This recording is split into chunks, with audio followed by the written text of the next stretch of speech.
It's time for some more tournament talk. Who's coming out of the East and West regions? What lower seeds have a chance of being this year's Cinderella story? And who's the best coach to never cut down the net? This is Unsportsmanlike Conduct.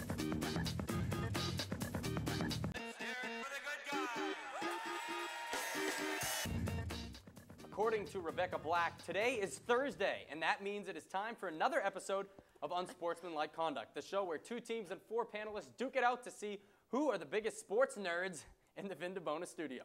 In between the action is me, your host and former America's Next Top Model, Ben Barker. The Green Liners and Purple Panthers are anxious to get their season started, but before they do, let's meet the panelists. We're going to come over here to the Green Liners. We've got Megan Camara and Nick Coit. Megan, this is your first time on the UC, correct? Yeah. How are you feeling?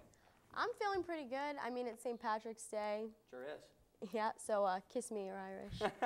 All right, Nick, how about you? You're team Ben, captain. I'm always feeling good. I'm back in the UC. I'm a veteran. This is easy for me. But you know what? I am happy about my new lady friend over here. Megan is, she's going to surprise some people this season, especially with her sass. Even putting on her microphone for the show today, she was giving her teammates sass. I love it. She's fired up. She's all about the sass. Let's swing it over here to the other side. Team Purple Panthers. Now listen, guys. There's a lot of buzz that this might be the best combination on the UC right here. We've got Ross Littman. We've got Ryan Fleiter. Guys, how are you feeling going into today's show? We are feeling excellent. Yes. I have to say, to sum this up, 2 words. Dream team right here. This is, without a doubt, the best combination you will see on the UC, no doubt about it. And the rumors are true, Ross. We're pretty good. Yeah.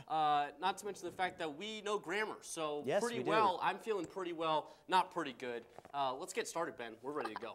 All right, well, we've got to know the panelists, so let's jump into our first topic. The East region of the tournament has some big names like North Carolina, Syracuse, among others, Villanova. The list goes on, but only one team of all the storied programs will win. They're going to write their name in the next chapter in Houston, but guys, who is it going to be? Where are we going with this one? We're coming over here. Team Green Liners. Who do you think, guys? For the East Division, I'm going to say somebody you need to watch out for is the Syracuse Orangemen. I mean, they literally, sorry guys, size does matter in this. They are literally one of the biggest teams. These guys are monsters.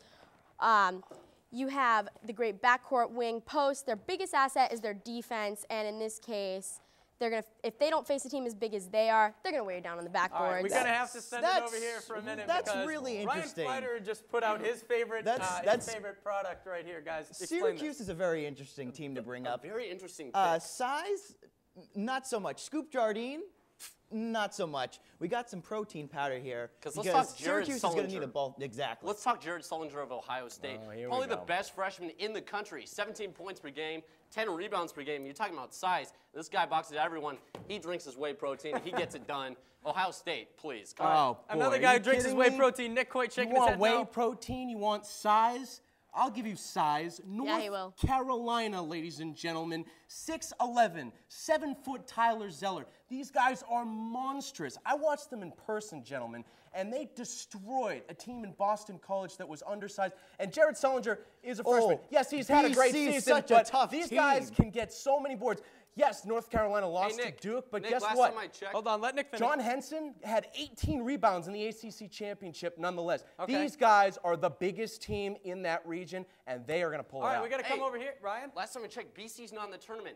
That's weird. Ohio State, 3rd best shooting team in the entire country. Let's talk about where's North Carolina shooting? Oh, 102nd in the nation. Hey, Russ, what wins championships? Offense or defense? Okay, hold on, guys. Hold on. We're going to come over here. Nick, you say defense wins championships. You like UNC. Talk about why UNC has a defense worthy of winning a championship. I just told you, Ben. It's all about the size, man. They can get on the boards, and that will give them second chances. You know, maybe they're not the best scoring team in the nation, but they have a ton of size. They overmatch Ohio State. These guys can get it done, I'm telling you Nick, right tell me now. the last time that a team that went to the NIT the year before actually made it to the Final Four. Oh, hey, you know what? That actually helps them because they have tournament experience. Not in the actual tournament, but they won the NIT. Against no-namers, not teams like Ohio State. Okay, guys. Okay, that's going to do it. Okay, that's going to do it, guys.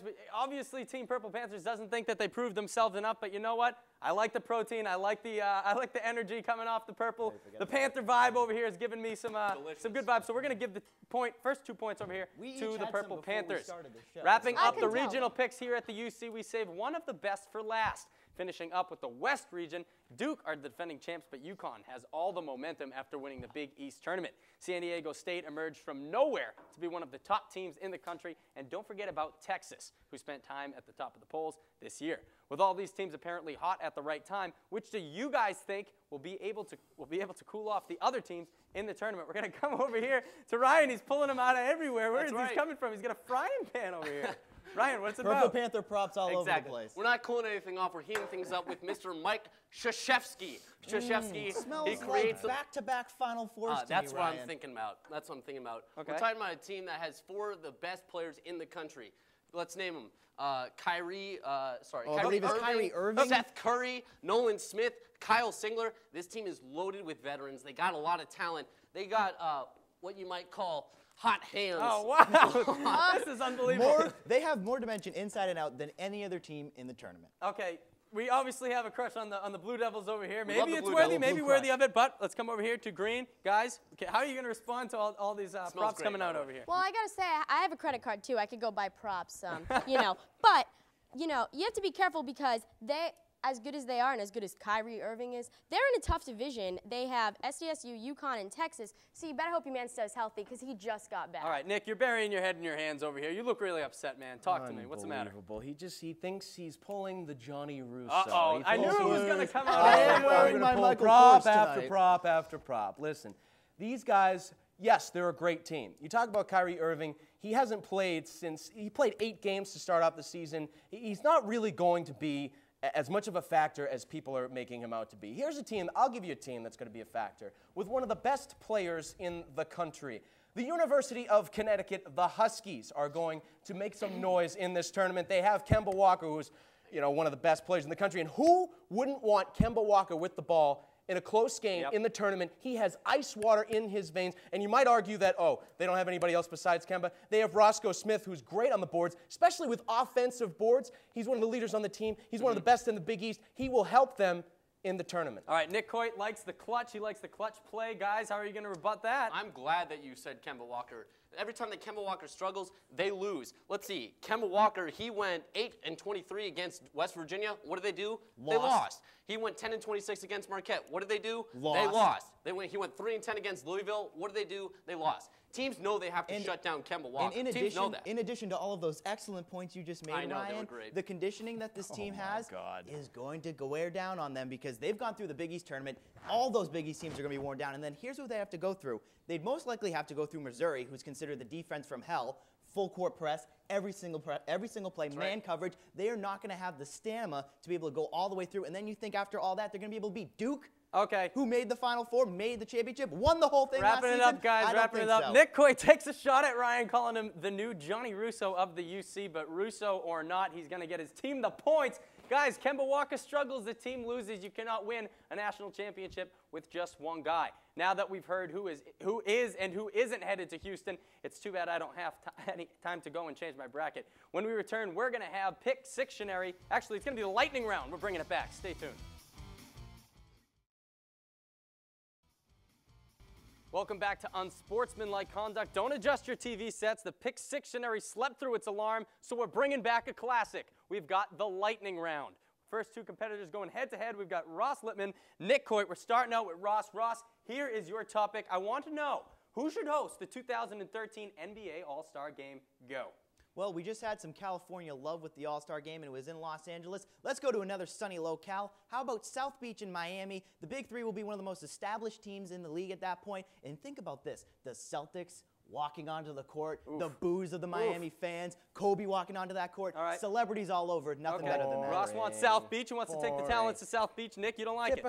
Typical. You know, they always have it in a warm place. I'm going to go to a colder place, but a more historic place. And it's right here in our home, the city of Boston. They haven't hosted the All-Star Game since 1964. Oscar Robertson was the MVP in that game, and Bill Russell and the gang were still playing for the Celtics. So bring it to Boston. It's historic. It's a great place to have an All-Star Game. It's a great city. All right, Nick, you're tugging at my heartstrings. You know I love this city, and I'm going to have to give the point to Green. Boston's a great place to have the NBA All-Star Game. 1 point apiece, so we've shortened the gap 4-3. Now, Ryan and Megan, you guys ready to go head-to-head? Here's your topic. Who would you take #1 in an American League-only fantasy baseball draft? Megan, start us off.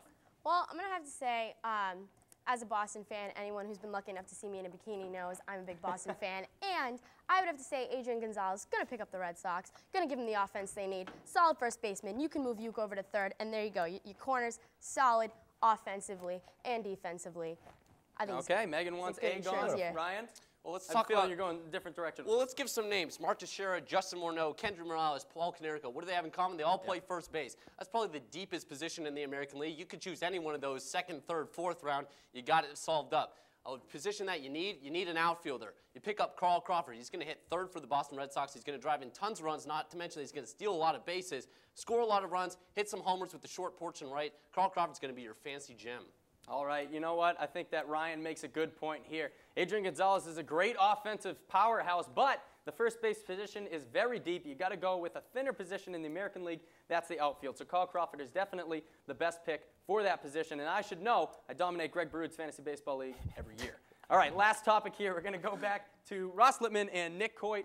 Guys, topic, who will win the next Super Bowl? If there is a football season next year, we all hope there is going to be. Who's going to be the Super Bowl champions? Nick, let's hear what we got. Dun, dun, dun, dun. The New England Patriots, baby. Wow. You know what? This year, I think people forget that, there was a lot of players on this team that were very young.